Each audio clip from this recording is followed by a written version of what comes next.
I'm not typically the one that stands here. As a matter of fact, I've only done this a few times on this platform and in this moment.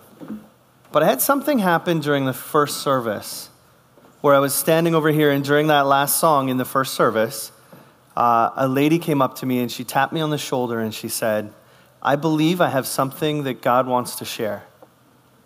Knowing the lady and knowing the reputation she has for hearing from God, I had about 2.5 seconds to decide what to do. This isn't normally my job. And so I said, okay, and got her a microphone. She came up on stage and she shared something that specifically was for the missions team for Honduras, but it was for all of us. And it serves as a great introduction to what we are going to talk about today. And what she said was, she said that specifically for the Honduras team, she said that God goes before you, that God is with you as you go, and he will be there when you get there. And it's the idea that you have been brought to this moment and this time. For those of you who've never gone on a mission trip, there's a lot of butterflies and questions that they're going through right now as it's like 5 days away and they're starting to get ready to fly to a third world country. There's a lot of stuff they're going through right now. Know that God will be there with you, that he is there before you, and that he is ready for you. And for those of us who are not going on a missions trip, I don't know what you came in with today. I don't know what things in life you're dealing with, but this series is called Life on the Edge because there are moments in life that require courage. There are moments in life that require us to feel like we're standing on the edge. And God has called us to stand with courage and to do whatever it is he's called. And so if that's you today, I have a story. I actually have a story that I'm going to share with you that is one of the most loved stories in Jewish history.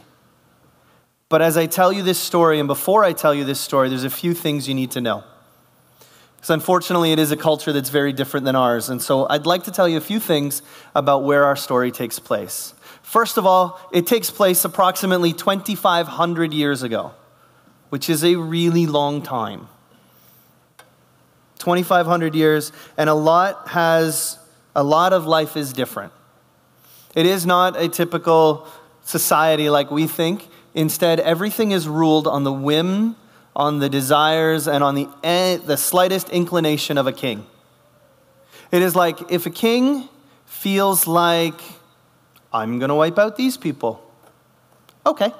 And it happens. If a king says, I'm going to let you live, it's like, if I were the king, I could say, this section. This section, I like you, you're good, you can stay. Sorry to you guys, no offense. It's just that Pastor Rick's in that section, and so, you're always gunning for the bot. No, I'm kidding. 2,500 years ago, we find a culture of a nation of people that have been they've been taken over, they've been taken captive, and they've actually been exiled from their home. So the Babylonians took the Jewish nation and they conquered it, and then they exiled them and took them to Babylon. Then Babylon is conquered by the Persians. The Persians then let any Jewish people who want to go home.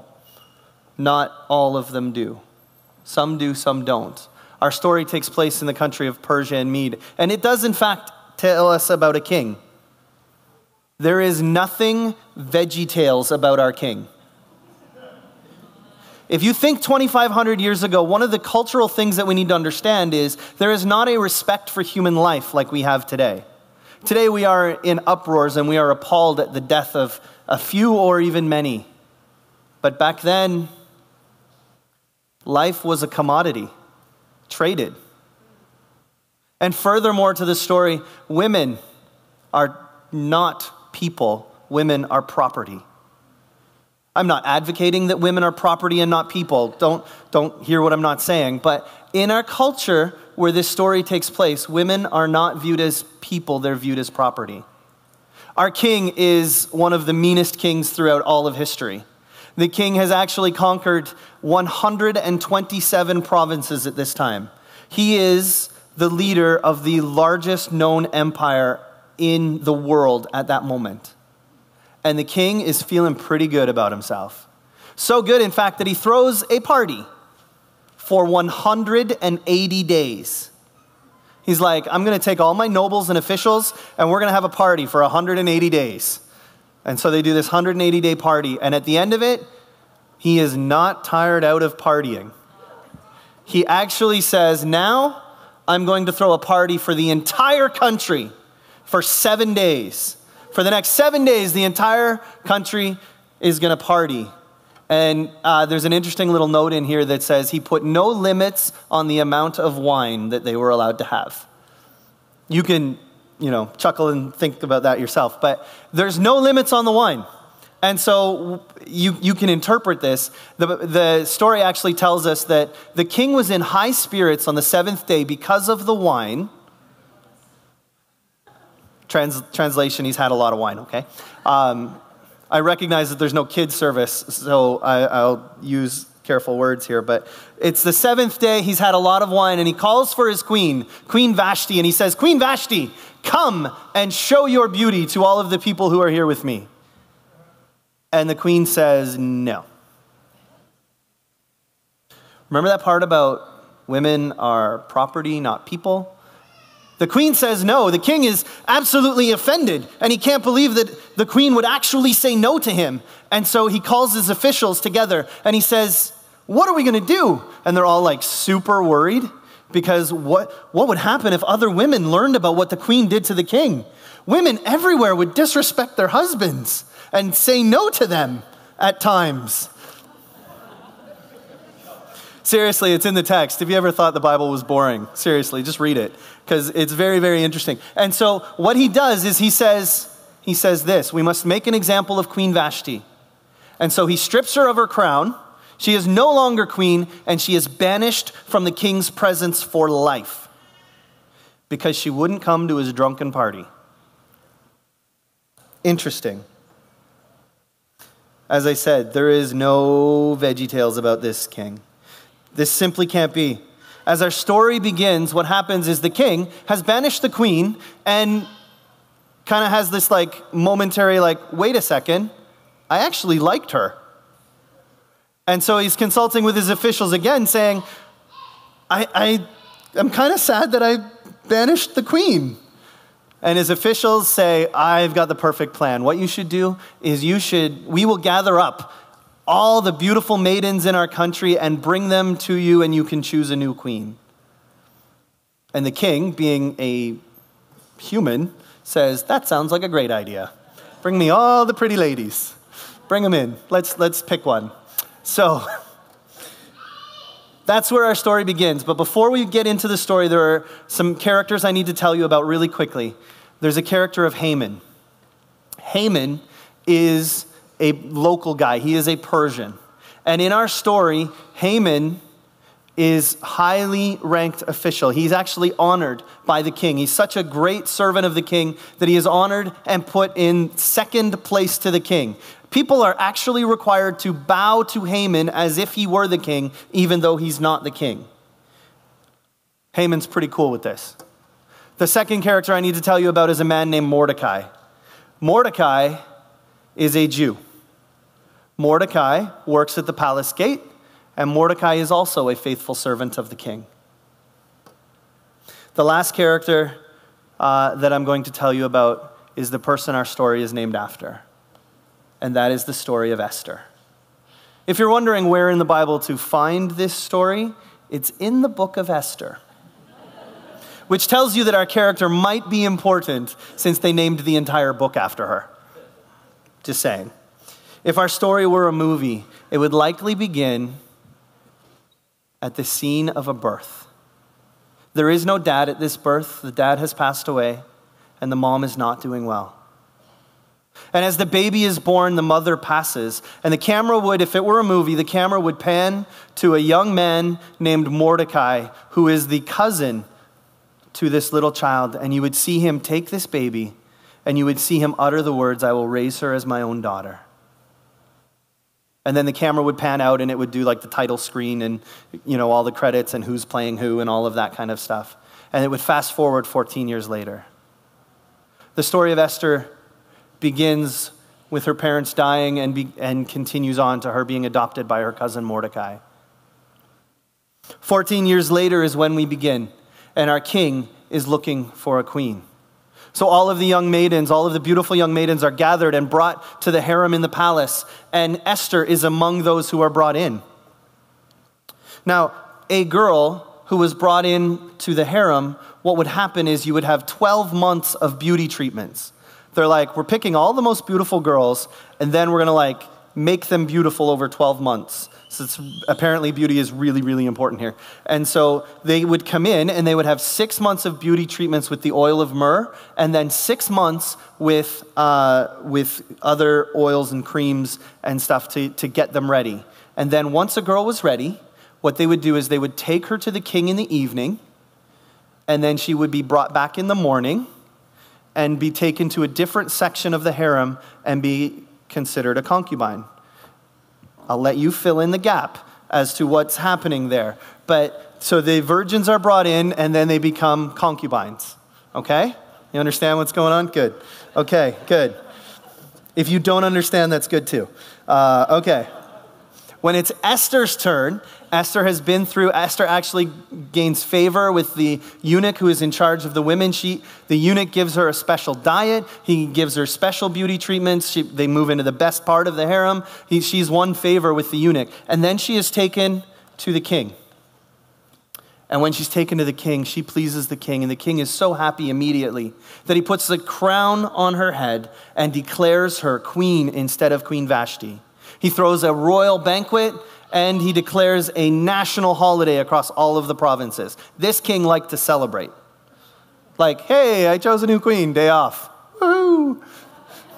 Again, if this were a movie, everything is going great. This is the part where you're falling in love with Esther because this character, everything is coming up roses. Things seem to be going wonderful. But we all know that if the movie ended there, none of us would probably have watched it because there's no interesting parts to that movie. It isn't long before things begin to turn for the worse. Esther hears of a plan to kill the king. Through Mordecai, who is found out, Mordecai reaches out to Esther. Esther says, oh no, and gets information to the king. The king finds out that this plot is true. He kills the two eunuchs who are going to assassinate the king, and Mordecai is a hero. Woohoo! We're good, we're glad. Mordecai becomes a hero. The two men are executed for treason. And then time passes. Word comes to Esther that all is not well with Mordecai. In fact, he's actually wearing sackcloth and ashes, which is an outward symbol of mourning. And Esther is greatly disturbed. She has great compassion for her cousin. And so she actually sends him clothes because they couldn't talk, but she was able to send him clothes and he won't put them on. And he sends a message to her and she begins to find out what's going on and why he's feeling like this. As a side note to the story that Esther would have had no idea, Haman, who has been promoted as basically the prime minister of this country, as the second in command to the king, everybody's supposed to bow down to Haman. But for some reason, Mordecai won't. For some reason, Mordecai refuses to bow down. And Haman is so enraged. I told the first service, if I was speaking to junior highs, I'd make them show me their angry face. I'd be like, oh, show me your angry face. I won't make you do that, no worries. Although some of you are doing it already. That's odd. So he's angry, really angry. And he's so angry that he's like, I'm so angry. Not only do I want to kill Mordecai, I want to kill all of his people. It's not enough to just wipe Mordecai off, and he's second in command. He has authority. He can arrest people and have them killed. No. He wants to kill the entire race, all of the Jews. This has driven Mordecai to mourning, and actually the majority of the Jews across the nation are all in mourning and wearing sackcloth and ashes to show that. And so through an exchange of messages, Esther finds out that this is what it is. And Esther begins to panic a little bit. And Mordecai sends the message saying, Esther, you need to go to the king. You have to go to the king and tell him to change this, to stop this, to make this so this doesn't happen, to save our people. And at first Esther is like, No. Are you crazy? You see the other part of the context that I haven't told you. It's a bit quirky. There's this rule that you don't actually go to the king unless the king summons you. And again, you have to go back into the context. You have to understand the value of human life that is not there, and especially the value of human or of females' lives, that they're treated as property, not people. And so when you think about it, the king has this rule that if you come into his presence, you will be best case scenario, you come into the king's presence, he's like, oh, I'm really happy to see this person. And he extends the gold scepter, you touch the gold scepter, and then the king asks you what you want. Plan B is not as much fun. Plan B involves your head being covered and you never being heard of again. You see, the rule was if you went to the king without being asked, you would be sentenced to death. And so you would go in, and the king, if he didn't all of a sudden guards would surround you, they'd put a bag over your head and take you out, and that would be the end of you. Talk about the ultimate closed door policy. But just humor me for a second. Think about all those people who walk up to you sometimes, and you're like, oh, I really don't want to talk to this person. Imagine a permanent solution to that problem. That's not okay. Just so you know, that's not okay. If you have that problem, if you feel you want to, we need to talk to somebody afterwards. Just saying. But Haman has convinced the king to issue a decree, and the king isn't paying attention. He isn't like, oh, I want to kill all the Jews. But there's this rule, so nobody can go. And so the king comes back to Esther. No, Mordecai sends a message back to Esther saying, you have to do this. He actually says, if you keep quiet, God will raise up somebody else, and he will make it happen so that we will be delivered, but you and your family won't be spared.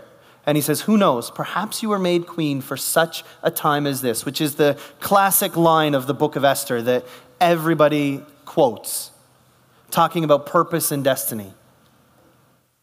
Faced with the crisis of all crises, here is how Esther responds. She says, go and gather all the Jews of Susa, that's the city they're living in, and fast for me. Do not eat or drink for 3 days, night or day. My maids and I will do the same. And then, though it is against the law, I will go in to see the king. If I must die, I must die. Talk about courage. So they do exactly that. Everybody is fasting. Nobody's eating. Nobody's drinking. It's 3 days. And Esther puts on her royal robes and she enters into the inner courts. Can you feel the tension? Our story is at this super high tension point. It's a little bit like being a youth pastor and being called on to preach on a Sunday in front of the entire church instead of a Thursday in front of the youth group. You just have all these butterflies in your stomach and you're super nervous and you're like, what if I get up there and I do something silly and everybody laughs at me? Thank you. She said I'm doing well. I agree. But here's the thing, you get into that moment, it's so nerve-wracking. Imagine the tension, imagine. I wish I could show you on screen and it would be like this movie because the music would be like dun, dun, dun, dun, dun, dun, as she's walking in every step. And it would be 45 minutes for her to walk from her room to the inner court, just to build that tension so that it's super high. We don't know if she's gonna live or if she's gonna die. And then all of a sudden, the king sees her. And her heart is racing. Did I really please the king? What's going to happen? Is he going to accept me? Is this the moment? Her heart just pounds and beats and pounds and beats, and she's probably sweating. Those robes were probably heavy. And she's like, is it hot in here? And she's just sweating and pounding and nervous. And then all of a sudden the king leans forward and he extends the gold scepter. She will not die. That doesn't mean she gets whatever she wants, but it does mean that at least she gets to talk to the king. And in that moment, she steps forward, she touches the scepter, and the king says, my Queen Esther, what is it that you would like? I will give you anything, up to half my kingdom. And I don't know if it's out of nervousness or a cultural thing or what it is, but she says, can you and Haman come for lunch today? She invites Haman and the king to a banquet that she is thrown in their honor. And the king says, okay. And so he tells his officials to summon Haman and to bring them in. They go to the banquet, they sit down. The king knows this is not the only reason. You didn't just want to have lunch with me. It is a known fact that the king and queen did not eat together regularly. But this isn't, he's like, you didn't risk your life over sandwiches. There's something more here. And so the king at the dinner says, what is it that you actually want? Again, I will give you anything up to half my kingdom, which is an expression. He doesn't actually mean he'll give half the kingdom. It's an expression. And what happens is she says, can you come to a banquet tomorrow that I'm throwing for you and Haman? And then I will tell you what this is all about. I don't know. I don't know if it's nervousness. I don't know if it's part of the culture. I don't know. But what I do know is that at the next banquet, she's going to tell them. Now, if we pause on that part of the story for a second, Haman leaves this first banquet, and he is super excited. Really big smile. Again, if you were junior highs, I'd be like, smile at me. This one I'll make you do because it's fun to look at people who are smiling. That's good. That's good. So Haman leaves, and he's smiling, and he's all happy. But then as he's leaving the palace, he sees Mordecai. And suddenly he's filled with rage again. He goes home and he tells his wife and his advisors, I'm so happy the king loves me. I am like so popular, the best thing ever, except that Mordecai is still there. And he's so angry. And his advisors and his wife say, well, if you found so much favor with the king, why don't you just go to the king and ask him to let you kill Mordecai? Why don't you just get this out of the way? As a matter of fact, why don't you go out into the courtyard and set up a pole that you can impale him on? Again, life, culture, 2,500 years ago. And Haman is like, yeah, I'm totally going to do that. So he goes and he sets up a pole. And he sets up a pole that he's going to impale Haman on. The next day he goes to the banquet. And when he goes to the banquet, they sit down, and the king again is like, okay, seriously, Esther, I know you just don't want to eat with me. I'm all messy. I get food everywhere. What is it that you really actually want? And here is what Esther says.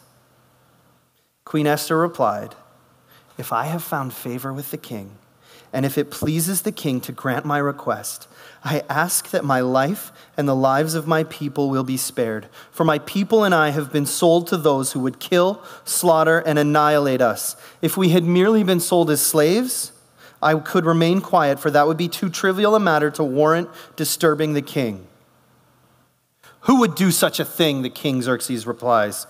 Who would be so presumptuous as to touch you? Esther replied, this wicked Haman is our adversary and our enemy. Haman grew pale with fright before the king and queen. Then the king jumped to his feet in a rage and went out into the palace garden.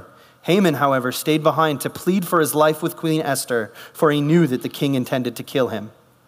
In despair, he fell on the couch where Queen Esther was reclining, just as the king was returning from the palace garden. Things are not going well for Haman. The king exclaimed, will he even assault the queen right here in my palace, right before my very eyes? And as soon as the king spoke, his attendants covered Haman's face, signaling his doom. Then Harbona, one of the king's eunuchs, said, Haman has set up a sharpened pole that stands 75 feet tall in his own courtyard. He intended to use it to impale Mordecai, the man who saved the king from assassination. That does not make it better. Then impale Haman on it, the king ordered. So they impaled Haman on the pole he set up for Mordecai, and the king's anger subsided. The king then gives all of Haman's possessions and wealth to Esther. Esther puts Mordecai in charge, and our story is wrapped up with a nice, red, shiny bow. Oh, except for that part about all the Jews being killed, and oh yeah, we have to deal with that, don't we? That would be like the epilogue of the movie. It'd be like, oh, they're all together and everybody's happy. Oh wait, there's a problem. So what happens is the king gives Mordecai the permission and the authority to grant another decree.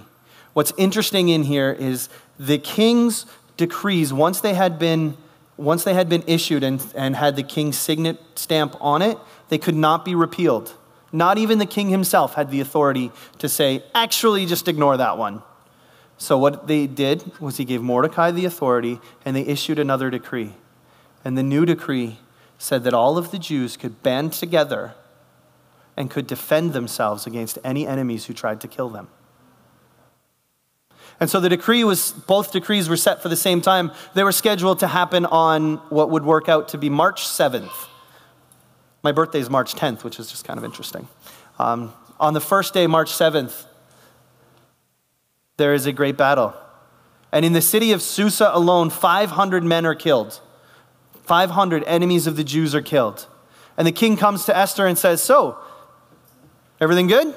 She's like, if it pleases the king, give us one more day to defend ourselves. King's like, okay. So the next day, another 300 men are killed in the city of Susa. In fact, throughout the 127 provinces, throughout all of Persia and Media, 75,000 enemies of the Jews are wiped off the face of the earth. 75,000 people are killed. Talk about courage that leads to something that is pretty big. They turned the third day into a celebration, which is now known as the Festival of Purim, which is to commemorate what happened on those days. The third day, there is no fighting. There is only sharing food and giving gifts of food and giving presents to the poor. Well, welcome to week 2 of our Life on the Edge series. During this series, we're looking at people in the Bible who have had to live life with courage and who have had to step up, because the truth is that life is not always easy peasy. There are moments in this life when you need the courage to stand up for the things that God has put you in. There is a scripture verse, there is a verse in here, and it is the most famous, but it says that perhaps you were made queen for just such a time. And my advice to you today is, for some of you, you are in this place, in this moment, in this season in life for just such a time as this, so that you can rise up with courage and accomplish the things that God has for you. And that is what we're here. That's what we're looking at. That's what all of this series is about. You see, we look at a crisis, and in a crisis, you can't help but be met with character. In a crisis, character shines through. And I happen to believe that if you elevate the character that you have inside, it begins to come out on the outside when you're faced with crisis. And so what that means, let me explain. Esther was reserved, modest, quiet, self-controlled, and hidden. And these adjectives probably don't describe a hero to you or a heroine, but they do, because they described Esther, whose courage had such a resounding impact. She inspired a nation to stand up for themselves and to fight against the armies that would destroy them. She was clearly described as a beautiful woman throughout the book that was named after her, but it was her inner beauty and character that made all of the difference in the world. Let me explain what I mean in the life of Esther. In moments of conflict, Esther turned to her faith instead of her own strength. When we're faced with conflict, do we turn to our own resolve? I am a planner. I am a person who can put 6 steps together and say, this is what we need to do to get past this. Esther turned to her faith. She began to fast and pray.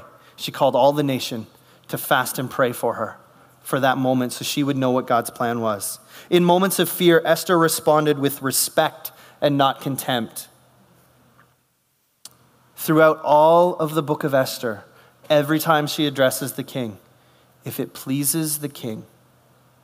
Think about the amount of respect that has to happen there. Your entire race is about to be wiped out, and you're approaching the king, and you're not, again, I put myself in this story. I would be busting in and like, if I live, great. If I die, great. But let me tell you, king, this is what you need. And you just stand up and you just go there. No, she responds with respect to recognize that he is still the authority. It's a little bit like when you get pulled over by the police and you're like, why did you pull me over? I'm only going 25 kilometers over the speed limit. I only have dead bodies in the trunk and the car is stolen. Come on, what are you doing here anyway? And we begin to question the authority that's there to protect us and there to watch out for us. I know none of you have bodies in the trunk. Or the car is, I hope none of you have bodies in the trunk or that the car is stolen, but most of us can resemble going 25 over. But we respond with respect for those who are in authority over us. Esther used what she'd learned about her husband. When she goes to approach him, she puts on the royal robes. She walks timidly into the place. She touches the golden scepter. She does all of the things she's supposed to do, even though she's facing fear. When real fears come into my life, is it my habit to respond with respect? Really quickly, I'm going to move past this, but we have this thing where we don't respond with the golden rule anymore. We've kind of adapted it to, I'm going to treat you not the way I want to be treated, but I'm going to treat you the way that you're treating me. So if somebody yells at you, we yell back. If somebody's angry towards us, we're angry back. If somebody's mean towards us, we're mean back. Well, they did that to me. Well, no, God has actually called us to treat others as we would like to be treated. He's called us to show respect for those, to reward love for anger, kindness for fear. Did you ever notice that Haman was at the banquets too? Like, if you're in the story, don't you slip a little bit of poison into his sandwich? Like, oh, it's a great new sauce. Try this. Like, problem solved, right? No, it's out of respect. She feeds him too. In moments of growth, we see this throughout all of Esther's life. In moments of growth where she can learn, where she can develop, she acts in submission and not pride. She's the queen. And Mordecai says, you have to do this. Word from the queen. Again, she can, like you saw what happened when Haman fell on the couch where Esther was reclining. The king was not happy about that. She could have made that up about somebody. She responds not in pride, but in submission throughout all of her life. She hides her heritage like Mordecai tells her. She follows Mordecai's advice to speak up. She submits to the king to do things that I'm sure she didn't want to do. And when real growth moments come in our life, how do we respond? I didn't tell him I was going to share this, so I may get in trouble. But 2 days ago, I got an email from Pastor Rick saying, can you send me your notes for today? And my first thought was, why does he want my notes? Like, doesn't he trust me? Doesn't he think I can do it? Like, I worked on this with Pastor Blair. Like, between the two of us, we got to be okay, right? I'm like, so he's questioning me, and there's that instant feeling of questioning. And I didn't say anything, but I just sent them. And then he responds back, oh, that's great. I just wanted to have a complete set for my files so that if we ever go back to this series, I have a set of all the notes from all of this. Humble pie. Anyway, it's all good. It's all good. But in moments of growth, is it my habit to submit to those who are wiser than me? Many of us don't enter into relationships that require us to submit to somebody. I said it in the first service and I'll say it again. If you have friends who are not able to call you out on things you shouldn't be doing or things that aren't right, then you don't have friends. I was talking with a student this week and one of his friends is getting involved in something they shouldn't. And I was like, if you're really his friend, you got to say something because that's part of being a friend. Let's just move past that. That's not very fun. In moments of failure, Esther responded by seeing an opportunity. Esther sets an example for all the Jewish people to respond in the second time as an opportunity. You see, all of the Jews whose lives were threatened didn't have to be threatened. Most of the population had moved back to Jerusalem. But for some reason they didn't go. Were they afraid? Did they like their life in Persia too much? Was it just easier to stay? And so they could have, when this news came, it could have certainly felt like failure and that they were being threatened again. But rather than stay and be stuck, what they did was they stood up and followed the challenge and followed the example that Esther set. And not stay in failure, but rise up and see the second time as an opportunity. And for some of us here, you might feel like God has given you an opportunity and you've missed it. And you might feel like there's been times when God has spoken to you or he's led you into something and you've said, I kind of dropped the ball on that one. Know that our God is a God of second chances. There are a few lessons that we can learn from from Esther, and they're just going to go up really quickly. God is sovereign even when life seems under attack. Know that God is in control. The greatest encouragement in our faith is found in believing that God is near us when we go through difficult times. God works through people who submit to him.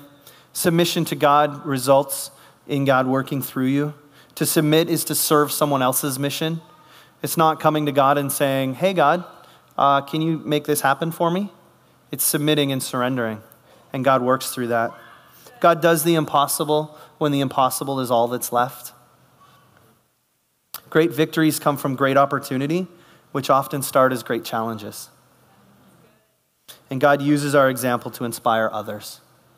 Leadership is always about influencing, positively directing others for good or for harm, teaching others about what is possible. The Jews rose up and killed those who oppose him because they saw the courage that came from Esther standing up and going to the king. The story of the great Queen Esther has been told for thousands of years as inspiration of courage among many, many people. As we strive to live our lives on the edge, may we strive to emulate the faithfulness, courage, and trust in God that we see in the life of Esther. Can you stand with me as we close in prayer? Let us pray. Heavenly Father, I thank you for the life of Esther. I thank you, God, that you were there with her. I thank you that you were there with your people. God, I don't know the circumstances that all of us walked into this room with, but I know that you are there with us, and let Esther be our example, God. Father, let us be inspired to know that whatever we face, you are with us. In moments of conflict, God, I pray that we would turn to our faith in you. In moments of fear, I pray that we would respond with respect. In moments of growth, that we would act in submission. In moments of pressure, respond with courage. And in moments of failure, let us see the opportunity. We thank you that you alone are in control, that you work through your people, that you do the impossible. Let us be inspired by Esther as we inspire others. Be with us as we go from this place. In your mighty name, amen. Thanks for worshiping with us. Have a blessed week.